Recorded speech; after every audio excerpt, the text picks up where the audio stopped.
पुरी माटीतोटा मौजारे श्री जगन्नाथंकर जमी जालियाती प्रसंग जबरदखल और बेआईन भाव में बिक्री होता प्लॉट्रु उच्छेद आसंता 3 ରୁ 4 दिन भितर यह प्रक्रिया आरंभ होब बोली सूचना देइछंती पुरी जिलापाल। जमी मालिकाना और रेकर्ड रे कौनसी परिवर्तन हेब नाही बोली से स्पष्ट करिसेंती। माटीतोटा मौजार यूनिट 1 खाता और नंबर 38 रे 109टी प्लॉट बेआईन भाव में जबरदखल सहित हस्तांतर होइतबा नै अभियोग थिला। एने श्रीमंदिर प्रशासन पक्षरु बासेलीसाई थाना रे 7 जनक नारे एतला दिया जायथरा। तबे खाली माटीतोटा ना राज्यर अन्य केउ स्थान रे एभली जालियाती होईछि तदंत हेबा दरकार बोली सेवायत दाबी करिसेंती। माटीतोटा जो जमी कहउछंती से स्कूल पय दिया जायथला। माटीतोटा खाली माटीतोटा संपत्ति नहीं महाप्रभुଙ୍କର। महाप्रभु होचंती नाबालक तांको संपत्ति हड़प करने समस्त लगी पड़ते।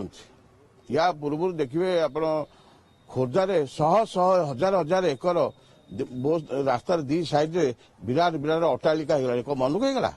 समस्ते सरकार लुट कले, मंदिर प्रशासक भी लुट कले से संपत्ति से उत्तराखंड हो कि वेस्ट बेंगल हो जो अच्छी तहसिल ऑफिस आपन से चिठी करतु जे सेमाने तांकर कोटा चाष जमी महाप्रभुଙ୍କର नारे थिबा चाष जमी कोटा भालेबल प्रॉपर्टी ताकू सी देखू मार्क करके चिठी लेखू।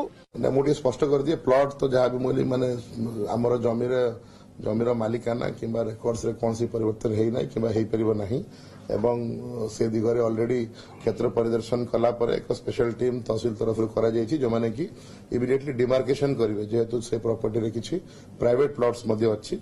तो आम देचु कि आगामी 3-4 दिन रे जेहेतु गोटे बड़ पैच अच्छी केमती श्रृंखलित भाव में डिमार्केशन करेंगे और डिमार्केशन कला जहाँ आम खाली स्पेस अच्छी इमिडिएटली गोटे बाउंड्री करेंगे जो भी माध्यम तत्सहित आम आइडेंटिफाई भी हो इलीगल स्ट्रक्चर किसी अच्छी उच्छेद करने तहसील इनिशियल रिपोर्ट करके एक्शन इनिशिएट करिछि।